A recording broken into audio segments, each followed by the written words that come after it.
Hello everyone! Thanks for joining me today on this episode of Taking It From the Top, where we'll be talking about the fundamentals of air concepts. Jazz hands! When beginning the conversation on the topic of air concepts, I usually tell my students to watch string players for inspiration. Bowing is to string instrumentalists as air concepts are to wind players. And by watching a great string performance, we often get a visual demonstration of the tools that we have to control the equipment of our instrument, rather than have the equipment determine our quality of sound. In conversations and lessons with Dr. Carrie Kaufman, she emphasizes the importance and quality of breathing and its vital role it plays in the construction of musical phrases as wind instrumentalists.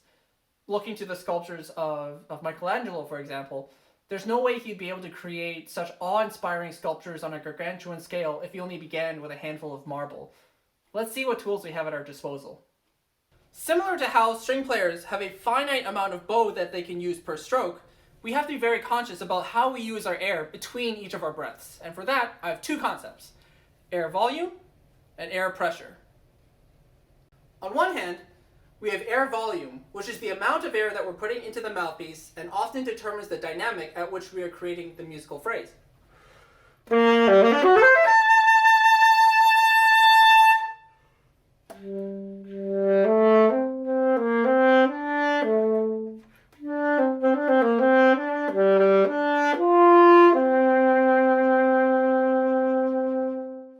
And on the other hand, we have air pressure, which is the kinetic energy found in the airstream as it passes over the reed, causing it to vibrate.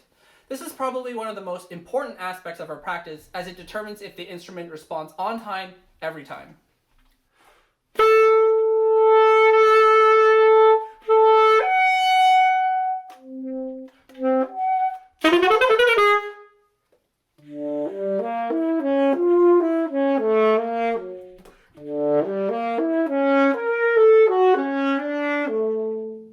Perhaps one of the easiest ways to practice, observe, and experiment with the interaction of air pressure and air volume is through our long tone work. Air volume, in the absence of air pressure, creates a system in which the reed won't vibrate.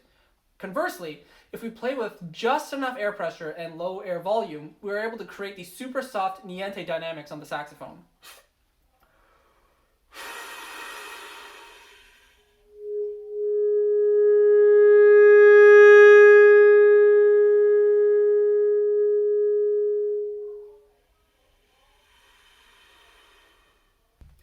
A musical extension of this concept can be seen in Cassie Wieland's Hands for solo clarinet or solo saxophone. In her program notes, she talks about being able to visually fade in and out of focus on someone's hands, and she does this musically by exploring the space between air and fully realized tones on the instrument. Let's take a listen.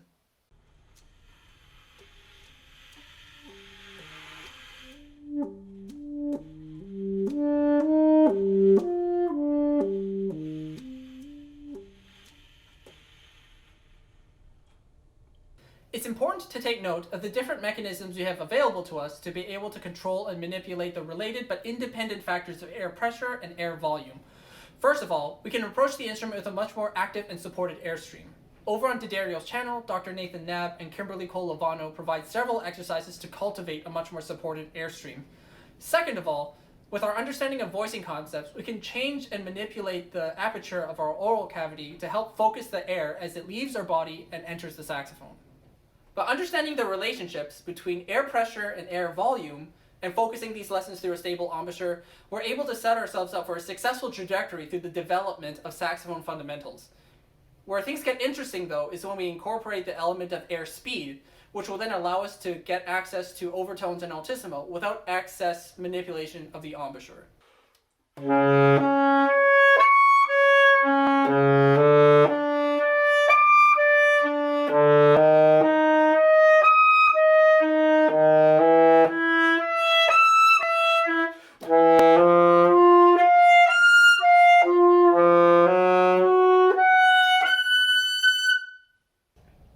After everything that's been said and done today, there's still so much to unpack between the concepts of air volume, air pressure, and air speed.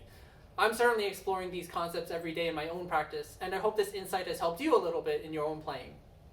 Thanks so much for tuning into this episode of Taking It From the Top. If you enjoyed what you saw, make sure to like, subscribe, and share this content with anybody that you think would find it helpful. Tune in next week as we go through my essential checklist for the baritone saxophone. It's going to be a very good time. Oh, I bet they've never heard that one before. Tee hee!